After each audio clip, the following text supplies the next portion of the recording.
Hello. Hello.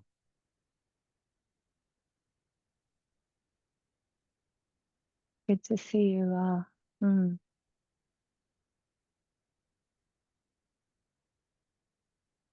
Nice to see everybody.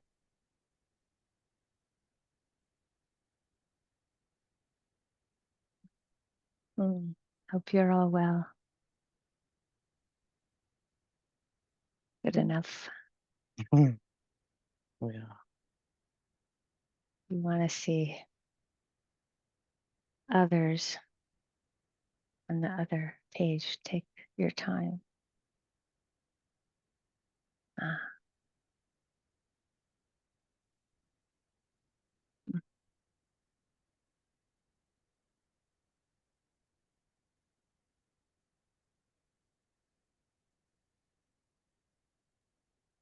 I'm having a funny, I'm not seeing everyone in the same way. Hmm. What is wrong? I'm seeing you really big, Michelle, and I'm seeing like everybody else very small, Well, I which could try which is fine. shrinking. No, I don't think I don't have my normal view I could options. be like Hmm. Ant-Man who shrinks. That would be fun. I could probably get in between the molecules and visit everybody in their homes if I got small enough. Quantum, the quantum realm. Yeah. Well, it is really good to see everybody. I'm in Long Beach, California for a few days visiting my auntie, and then I'll be back home on, I don't know, soon-ish. Tuesday, I think I get home. So next Sunday, we'll see you back from Hawaii. Mm, Nice to be a little closer. So yeah, let's sit.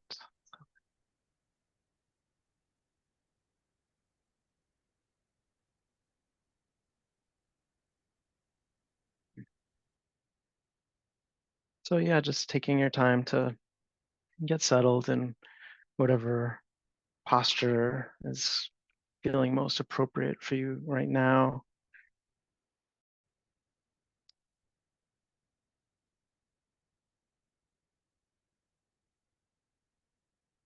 Just noticing as you come to let the eyes close, just the kind of natural impact of that sort of turning off the visual field from things that are easily recognizable. Of course, there is still color, darkness, light, visual impressions that hit the eye door. They tend to be less evocative of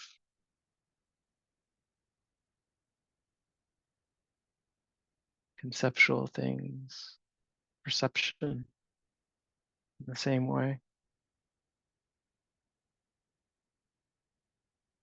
So sometimes this pulling back from this one field of sensitivity, of course, draws us more closely into the other sense doors that are still available.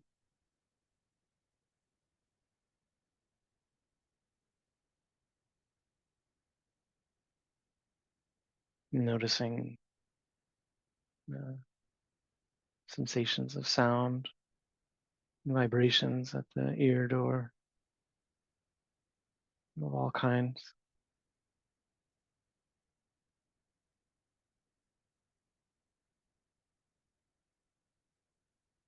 and seeing the way in which, of course, these also can be very evocative of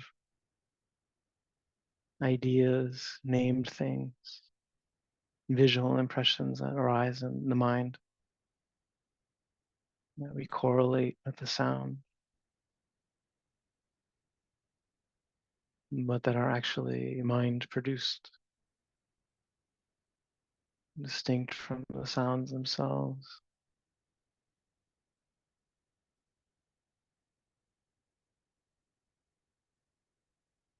So we have this slow, hopefully gentle process in which we start to let go of so tightly a grip on the conceived of world, the conjured world, the world of notions, ideas, views. Not because it's wrong or that doesn't have its level of truth and reality, but we start to see that we can become very disconnected from these other aspects of the truth, these other realities directly experienced.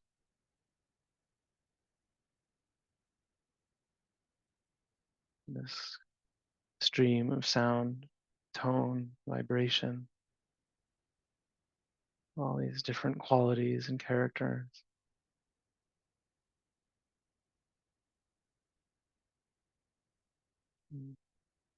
See that to some degree we can receive them on their own terms. And others, like my voice, sometimes you'll still be inclined to try to understand, make sense of in a more conceptual way.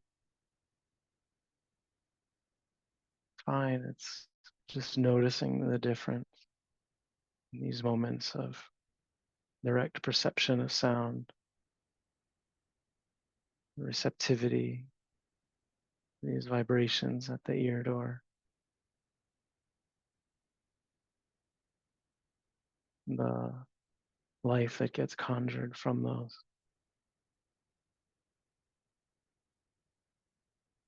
teased, crafted, pulled, extracted from them.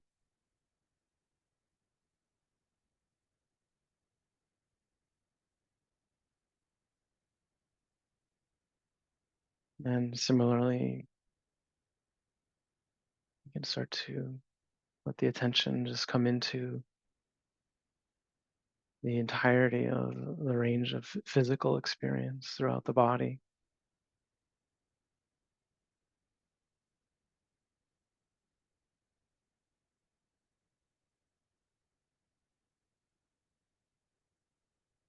You notice this very similar process. Direct physical sensation,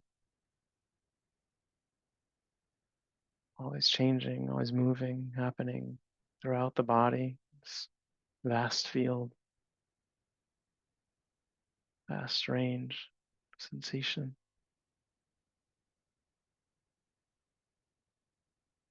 And that very quickly we translate into ideas, notions, opinions, visual impressions, a hand, a knee, the back.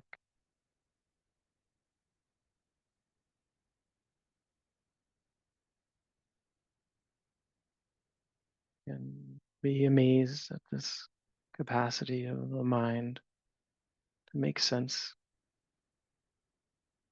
to weave it all together into something familiar, something manageable,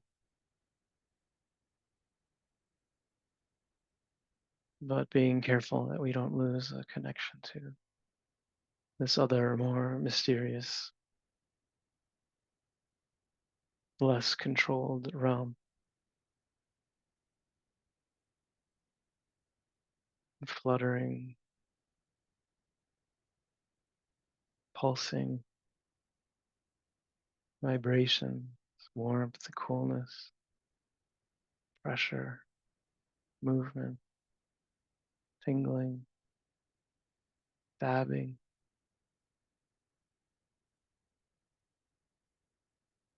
All this huge range.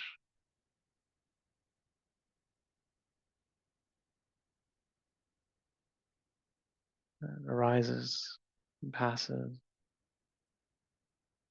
before the mind does anything with it. This field of change, of eruption, passing.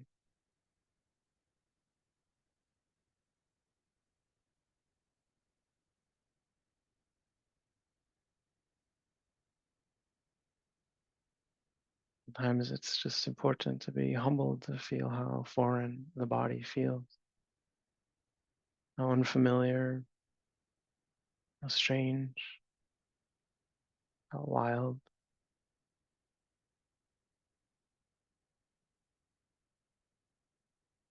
And while we can appreciate the mind's attempt to contain it, manage, name,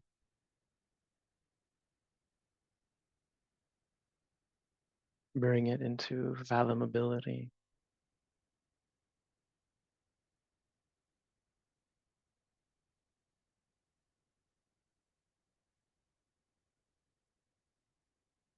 we also see the strain that it causes and the distance from the truth of that reality.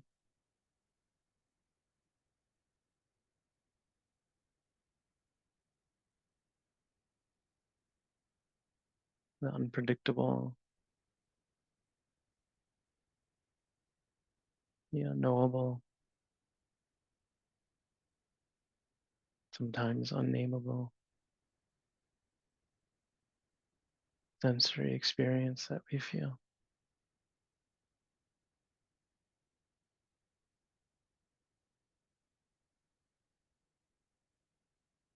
So we have this invitation to simply abide for as long as we can in this receptivity to the direct physical experiences of the body as they come and go.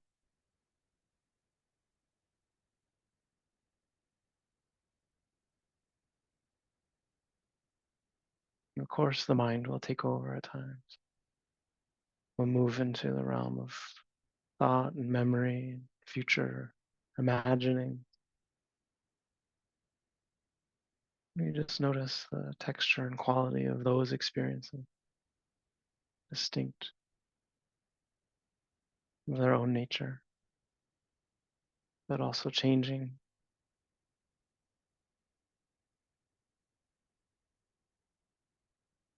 arising, dissipating.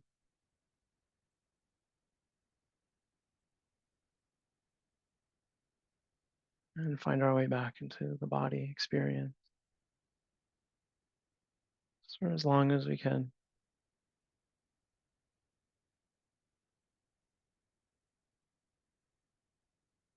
Seeing where the mind, heart may feel insecure in the wildness, we can bring kindness, care, and compassion.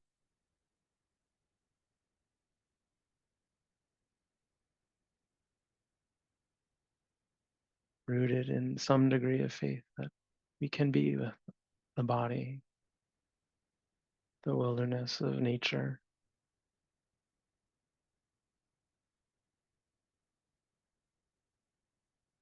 its own terms.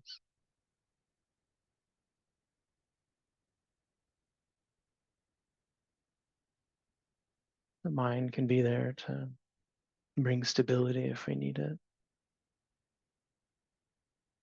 into a sense of self, sense of thinking. We see that it provides this surface tension.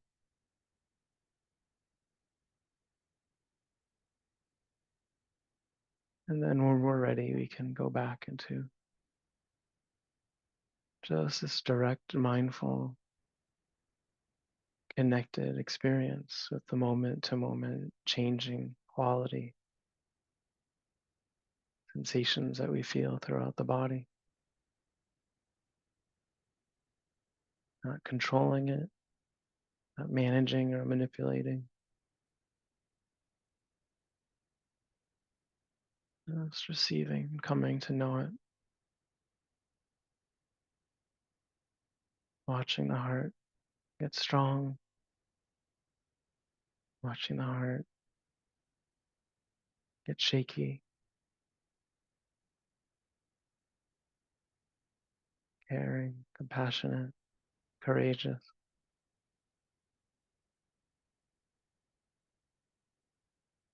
Like the tides coming in and out. They're with the body, with the breath.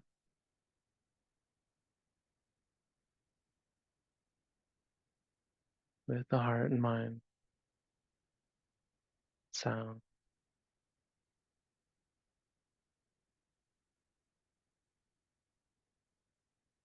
Just showing up as best we can, moment by moment.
Thanks for trying the bell, Michelle.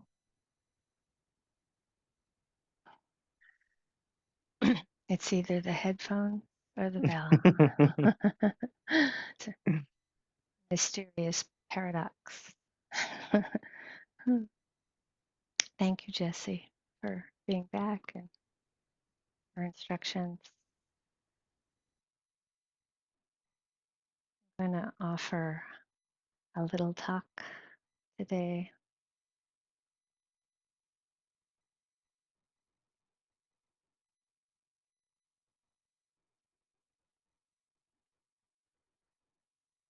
A lot of it is about reverence and taking our aliveness seriously.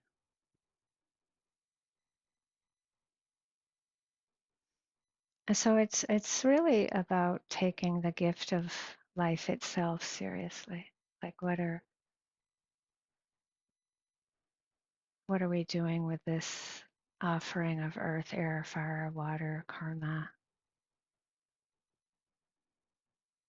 And often I think we get conditioned to feel like we need to be doing so much with our life in an exterior way. You know, there's so much to do uh, or attain. There's pressure to do more than what we are doing with our life. Uh, and I think it's so important to balance this conditioning with really valuing aliveness itself rather than feeling like we have to keep doing something with it all the time, rather than, right, exploring it, getting a relationship of wisdom and loving kindness, compassion, empathetic joy, and equanimity with it. So it's just starting the sitting today and appreciating the sangha and everybody coming together, taking our practice seriously, and closing our eyes and going deep inside. And I have a great reverence for all of us for that. And I particularly feel like in the times we're in, sorry, it's more important than ever.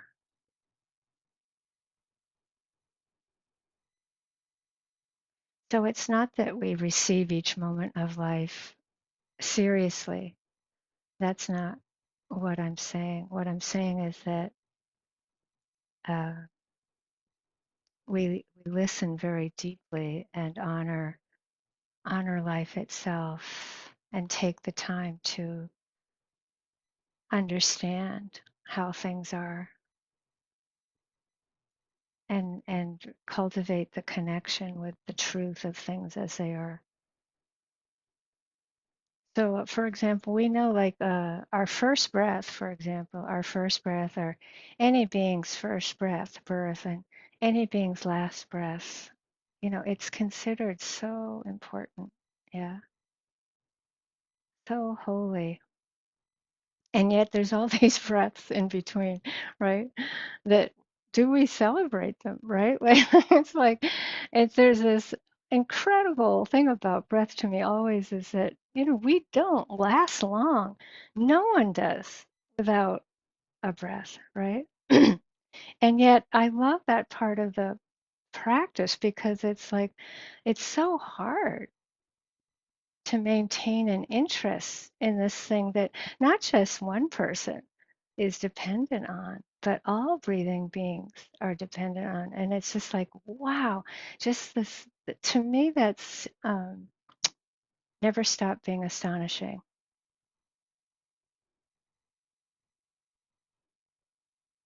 It's like maybe we're getting ready for the last breath.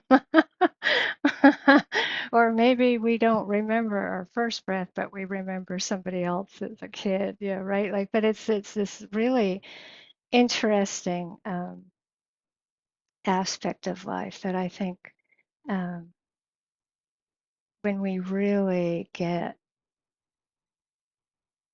the importance of a breath, it can be so joyful, right? To receive one. And I think that sense of like our emphasis on receiving, being able to receive not through the thought process, but really connected with um, the experience itself that has never happened before. And I think that's part of what I'm trying to express is just that importance of at least once a week coming together and valuing uh, experience without going through the thought process, right? Because look at what we're exposed to most of the time, and that the way that we believe our own thought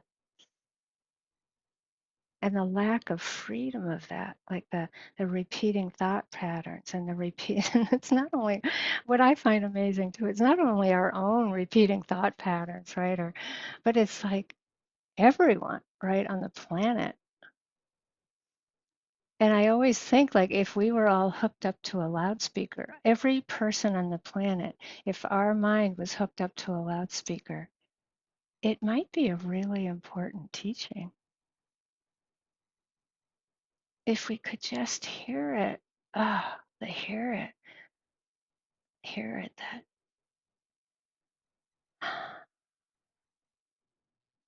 And when we listen to it carefully, of course, if we listen to it carefully and we see on a deep level, it's just this trying to avoid pain,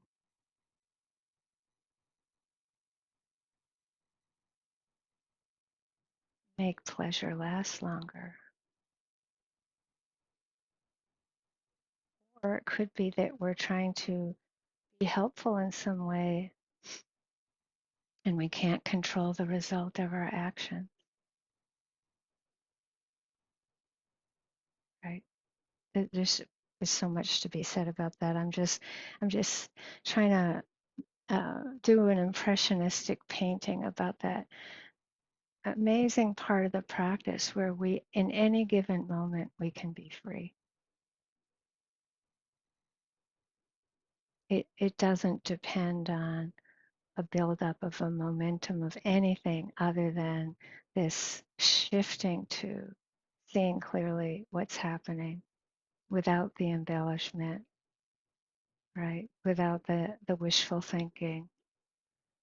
Just what is happening right now within our body, mind, heart, but also someone else's, not just ourselves. So in some ways, it's like receiving the offering of the gift of life itself, earth, air, fire, water, our bodies, our emotional world, our thoughts. It's not ours, right? Life isn't ours. And so it's not really ours to squander.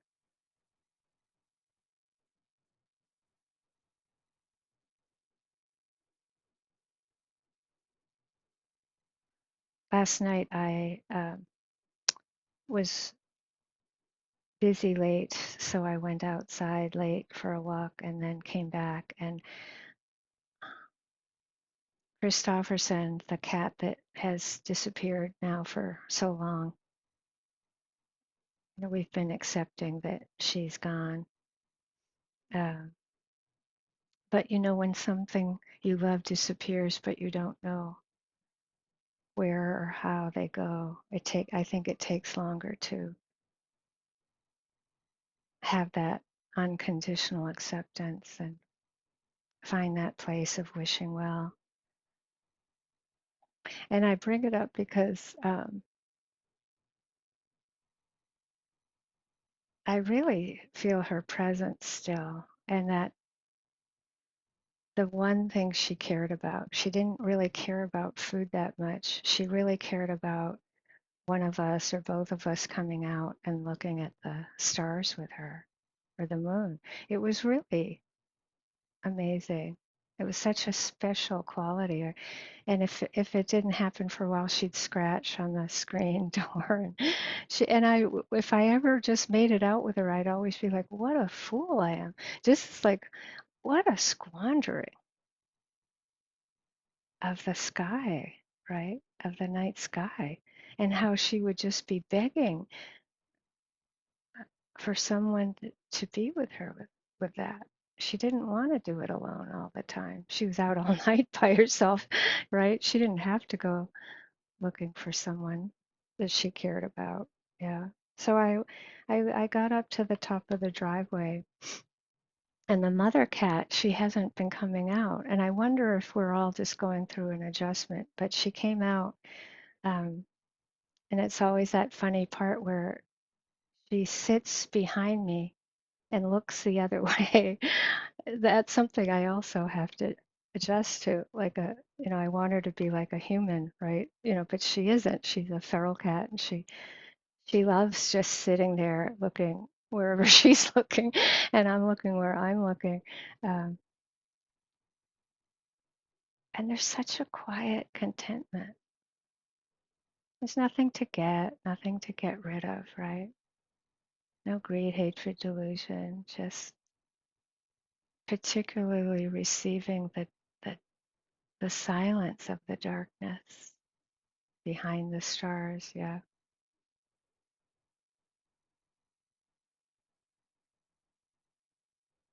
So we often, in the context of our aliveness, it's that choice of leaning into a quiet contentment, which is very different than joy and sorrow, happiness, sadness, anger, aversion, attachment, delusion. It's not needing to do anything with what's appearing, but just being there. And as Jesse said, it's like we're in this wilderness and you just see what happens. Yeah, moment by moment. And having not been in a place where I saw the sky for so long at night clearly, uh, I looked up and saw the Big Dipper. And I haven't been home in August like I've always been at Vallecitos in New Mexico. And it's in a place that I'm not used to seeing it. And then I remembered, I saw how, you can just follow its pointing stars to the Little Dipper and see the North Star, right? You just find the North Star. And I realized the other night, well, not night, in the late afternoon, um, not sure you all know the Eva bird. It's called in Hawaiian Eva, but it's the great frigate bird. It has this massive, massive wingspan. And I was walking up the driveway and I looked up and there were 14 of these birds, like massive. One is very special, but 14. And when I saw the North Star, I realized they were aiming exactly for that North Star. Like it was amazing, it's um, to witness.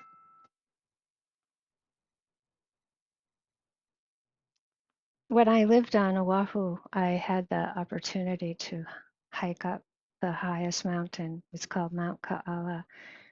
And there's this great goddess that lives there. Her name is Kiona.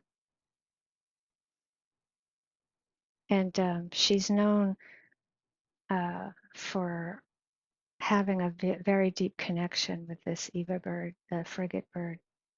And if somebody's lost and they need to find their way home, she sends them an Eva bird. And I thought, oh my, I got 14. Yay, I'm really lucky, right? Um, Such a blessing, right? So, such a homecoming, warm blessing.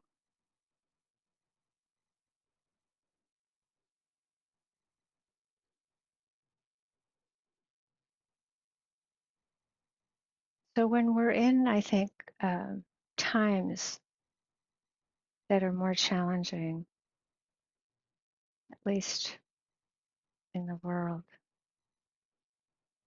there's more importance of our deep inner work.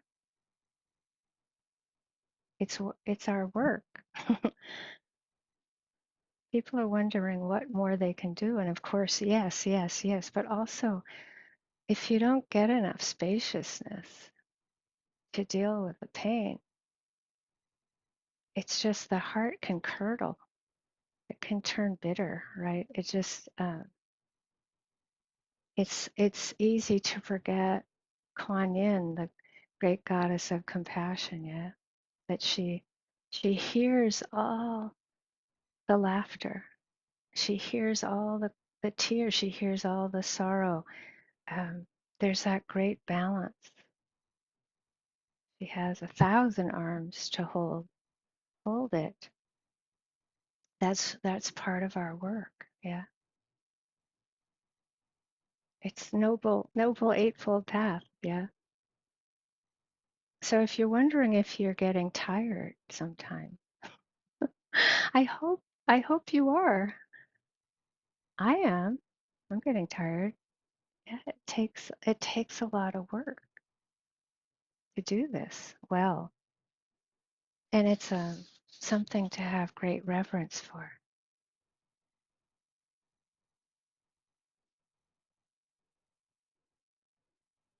You've heard me talk about Tangpulu Sayadaw. He was a forest monk in Burma. That when I met him, it was said he had spent 33 years in a cave, had not laid down for 33 years. And when I went in to bring him some food, when I bowed, he said, "Keep a mind like water." He repeated it. Keep a mind like water, not like a rock, like water. Keep a mind like water.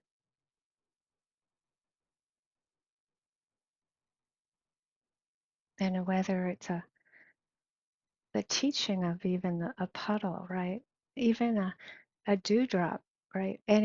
But you see that capacity of water that when it's still, which is our whole practice of if the surface of the mind is disturbed, you can't see deeply into it and nothing is reflected on it. You can't be with the sixth sense store flow, right? You can't see anything clearly. It's so easy to get lost in the old patterns, the conditioning. So that metaphor uh, is so important. Keep a mind like water, not like a rock. And recently, which was really on the plains, I saw 2 movies about penguins. Um, I just think that's so wonderful in and of itself. It's 2025 and there's 2 movies about penguins out. I was born in 1951. That's like such a advancement, and it brings me such joy to even. This is not like a documentary. This is like an the penguin is an actor in the movie based on a true story. So this is a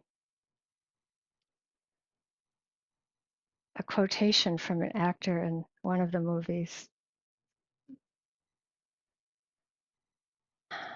His name is Steve Coogan. If I were to compare the penguin to an actor, it would be Steve McQueen. The penguin does virtually nothing and still manages to upstage me in every scene. I learned a lot from his stillness. And you could really feel that in this movie. It was just like this awe of what this penguin had to teach. Of course, the movie's called Penguin Lessons, and but it's just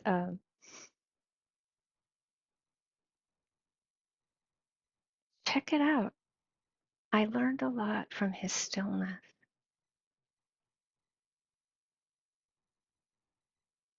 reverence, aliveness.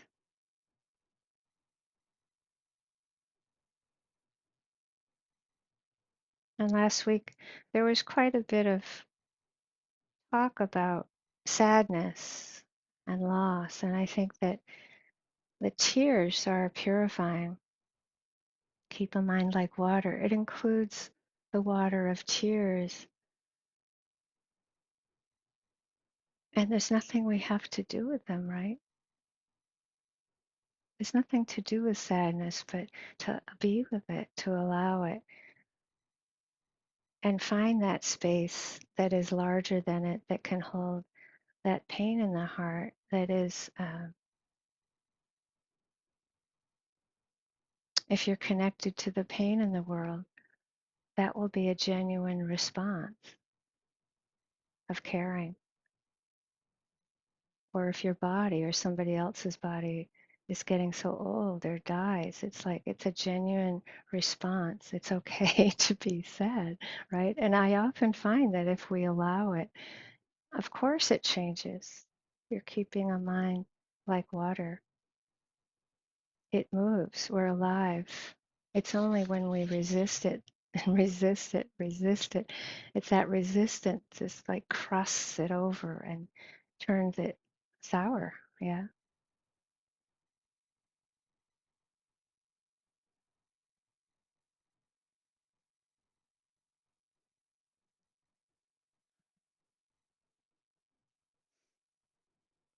Most people know about Notre Dame. It's a huge cathedral in Paris. It's massive and on an island in the Seine River. Uh, and it's unbelievably crowded with tourists like around it, in front of it. Like I guess it's the number one tourist destination in the world, Paris. And so there's a lot of people there. And there used to be this big parking lot there. And they decided, no, they decided, Jesse, you might be, I need help. But did they decide to put a parking lot there or did they get rid of a parking lot? Do you know?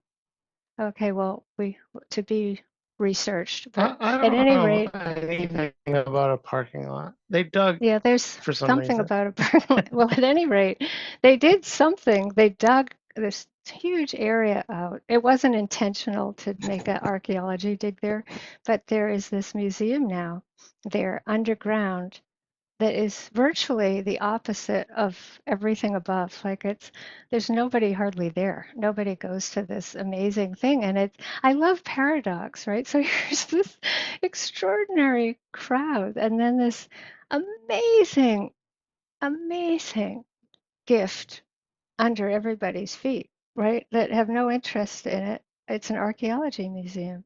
Um, And to me, whenever you get to go down like that and to the earth and you see these layers of history, um, it's just like there used to be an orphanage under the medieval buildings. There's all these structures from the time of Rome, like baths, bathing places. And um, you just keep going down. And then there's the Neanderthals. That's how much history is there. And the river used to be wider and lower. So you're also just kind of going down, and they have uh, drawings of what it was like there, what it might have looked like when the Neanderthals there. And mainly because they found this huge tusk of a musk oxen. It's huge. So they have those pictures near the musk oxen. And it always reminds me of our practice. Like these layers, where the famous metaphor that the practice is like peeling an onion, right? Layer after layer after layer. It can be a layer of aversion or a layer of attachment, right? Layers of delusion. But of course, they're karmic formations. It's lifetimes.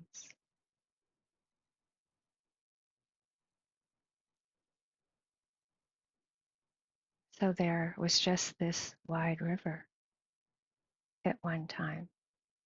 And way before the Romans, this river was sacred. And there's a goddess that was so sacred to her. Her name is Sekuana. Sekuana. And she's been completely repressed.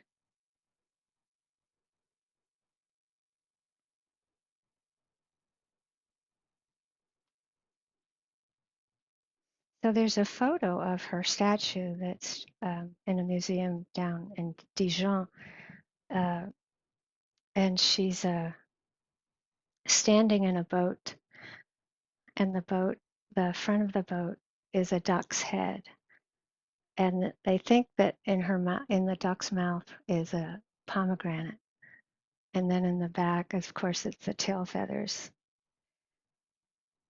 And she's considered like the sacred source of the river, right? She's considered a benevolent goddess. She had a big temple um, that is still there at the source of the river. And it had a big effect on me seeing the statue because uh, I don't navigate that well in a city. If you throw me off somewhere in a forest, the one I wouldn't know, I would find my way, right? Like I'm really, really good. Well, I might not be perfect, but it might take a while, but I really have a intuitive sense in a forest, but in a city, I don't. I really don't. It's amazing. And one day I was supposed to meet Jesse in his class somewhere that I thought I might be able to make it to, but I got so lost. And then everyone I asked about where I was, they didn't speak English nor French. Like they didn't speak English or French. So, and I got more and more lost and more and more lost. And eventually I got to this fountain. It, and of course, it was this amazing fountain, a long, beautiful fountain, I don't know, it's probably based on a Roman fountain. And there was a family of mother duck and her ducklings. This is before I knew about Sekuana. And I was sitting there just, it was so hard to be that lost for so many hours. And I was sitting there. This baby duck came up to me and it just kept coming up and coming up. And then the mother would come and until I felt okay again. And then when Jesse was in school, and there's a favorite place I have up the river, quiet, on the river, and I kept running into the same thing, baby ducks and the mother duck, and over and over again. So that when I finally saw this statue, I was like, oh, she's holding Paris, like she's the Seine. It's like this sacred river, the divinity of the rivers, right? And the water, the lakes, the ocean. And she's known as a healing goddess. But I think it's so interesting again when you get um,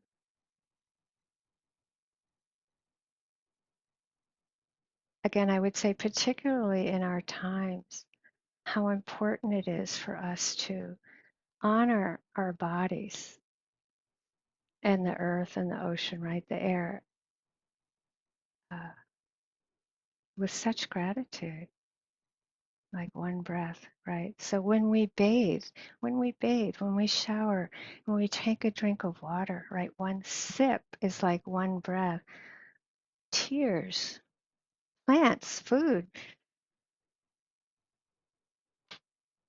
There's so much about embodiment, but is the embodiment a kind of control?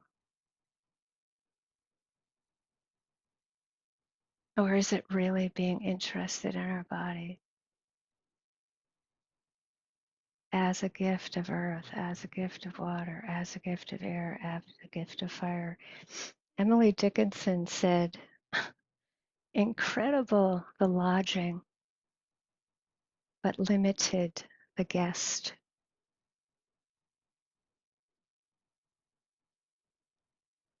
That's awesome, right? The lodging is our body, right? And we're the guest. Incredible the lodging, but limited the guest.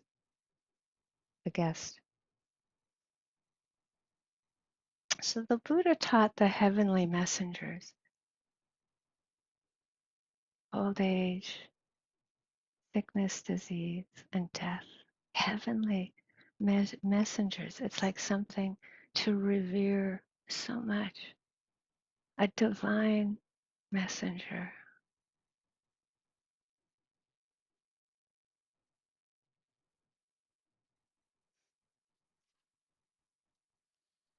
And I think it's so utterly important. It's like I'm 73. I feel like I'm breathing the heavenly messengers. It's like, it's just like you just start really getting it. And I was talking to my sister on the phone the other day, and when my dad started to get old and he had some, I'm not sure I've seen that much physical pain. He had so much physical pain. And we were saying how we didn't get it. We didn't we didn't get it at all. Um, but we were joking about how much we didn't get it. Now now we get it. Now we get it, and we were laughing about how bad we were feeling about it, and that when he hung up the phone, right before he'd hang up the phone, when we'd be on the phone with him individually, he'd always say, "Hang in there, hang in there." And now when I get off the phone with my sister, I say, hang in there. It's so cool. Yeah. Like, yeah. And if you're not old enough to get that, keep it in mind for later. If you keep it in mind for later, hang in there. Uh, and we were talking a little bit about the world, and she said, I live in my little corner of the world. I try not to bother anybody. I don't even understand myself. So how can I understand what's happening on the other side of the world? I love that. It's like I don't even understand myself. And I wish I could say, well, Srina Zargadana says, but no, that's not in the cards. But mindfulness, that intention to understand rather than to judge our experience, all comes down to motivation. What are we doing with this gift of life? Like, what is our motivation?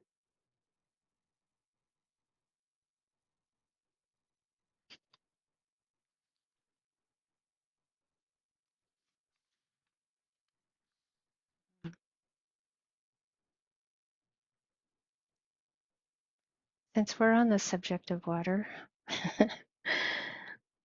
Jesse asked me when I got back home um, about the origin of the word Maine for the state of Maine, because he had seen a lot of signs in Paris with the word Maine on it, and I didn't have a clue. And you know how you can go into the internet and kind of go down a rabbit hole? Like you find something that then like an hour later you're like, oh my God. Oh, but like sometimes it works out, sometimes it doesn't. But I got into the site of the Bureau of Indian Affairs, our federal government, which even they said this site might not last much longer. So I copied it. Um, so some names of states, the origins are still controversial. There's a disagreement on origin, but if you glean what's going on, it's because um, almost all the states' names come from a tribe,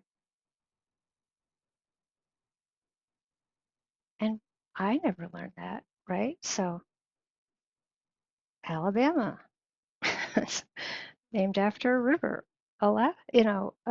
I have to Arizona, the site of the small springs. Arkansas. It goes on and on. Like Colorado, Connecticut, Long River, the long without end river, the Long River place. I'm saying this. I'm not going to name them all, but basically, there's 28 state names in the United States that are named after water, and we don't even know it.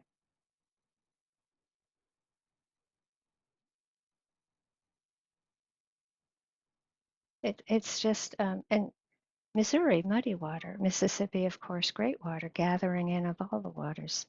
There's one, will skip a lot of them, but there's one, Wisconsin, holes in the banks of a stream where the birds nest.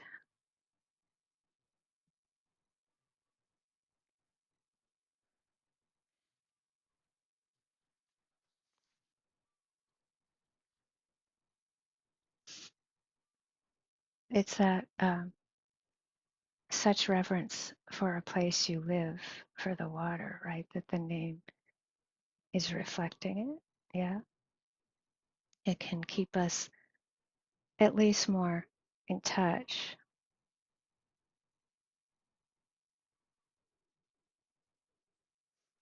I felt a great sadness that I didn't know any of that. And there's still so much that I think can be researched. But it's so important where we live and uh, these words, right? Where do they come from and what do they mean? I have a neighbor who's a fisherman, a really good fisherman. He fishes by himself. He built his own boat. He goes out all night. And the other day he was driving by with his boat, and he doesn't usually stop. He's a man of few words, uh, but he said that he got caught in a really intense wind, and he I know him enough to know that he checks the weather report all the time. Like it's his livelihood, it's his life, depends on it. And so he said he checked the weather report and it didn't remotely say an accurate report. And it's so dangerous. So I said, well, I've been noticing that the weather reports, there's so many people who've been fired with NOAA. We're not we're not getting accurate reports. Not that where we live you can ever do a super accurate report, but you get a feeling for it and you get more information. Uh, so of course this is not something to laugh about, but I this fisherman and I like to joke a lot. So I said, well, from now on, I think we should just play Ask the Cat. He said, what? And I said, well, now I don't read the weather report anymore. I just say to myself, ask the cat. So I go out and I ask the cat what the weather report is. And it's just as good as reading the report. And it's more fun. Uh, and it's important to have humor, right? Really important to have humor. Emily Dickinson said two things that I wanted to say in relationship to the talk, but also caring about our neighbors and being in touch. She said, our caring for each other constitutes the only paradise we should ever expect. Our caring for each other constitutes the only paradise we should ever expect. And she said, love is its own rescue. Love is its own rescue. And I think it's such a time for that. Like it's such a time for having reverence for these spiritual qualities that we've been cultivating all these years, but to deepen that appreciation.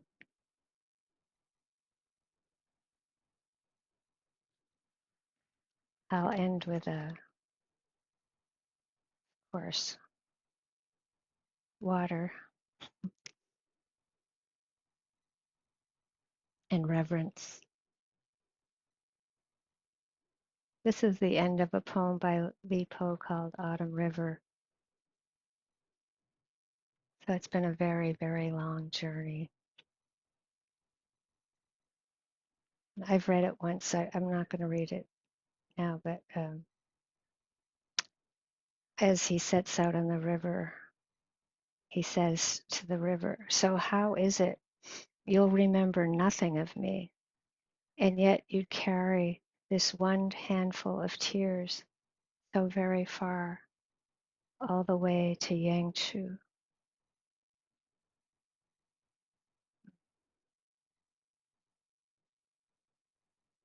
How is it you'll remember nothing of me, and yet you'll carry a handful of my tears? Hmm.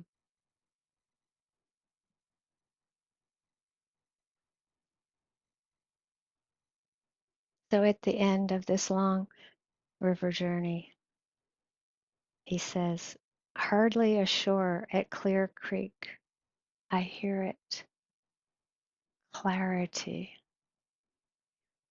a voice of such perfect clarity.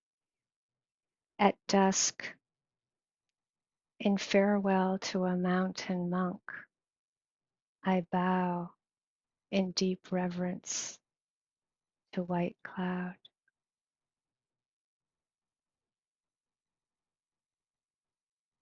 At dusk, in farewell to a mountain monk, I bow in deep reverence to white cloud.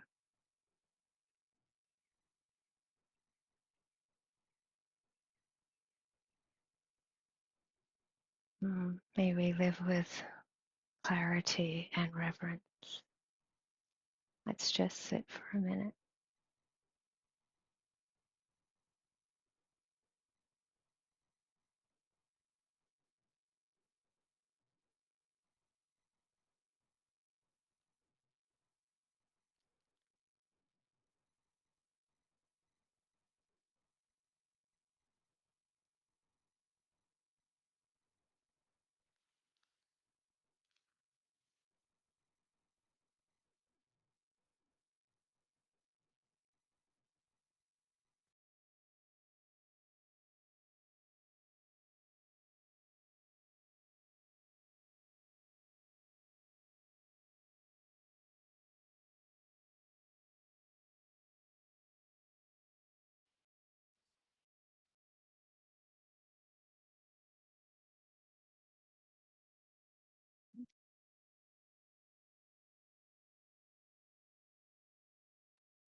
Thank you, Michelle.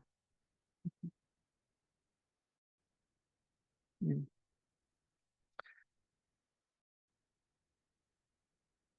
thanks, everyone. Mm, As always, really good to see you. Really always nice to come together. Glad to be back, able to participate and see everybody. Mm, No more baguette. I know. I don't have a talk like my talks are just about croissants, and even you No can more even become baguette. disenchanted with croissants. There's hope. Mm, no, I will I'll figure out a way how to share. I mean, I'm sure I'll share things about my time as well. But in terms of my kind of more studious time, we'll see. Yeah, yeah, some point soon. Mm. Until then, take good care. Yeah, I'll see you next Sunday. Hang in there. Hang in there.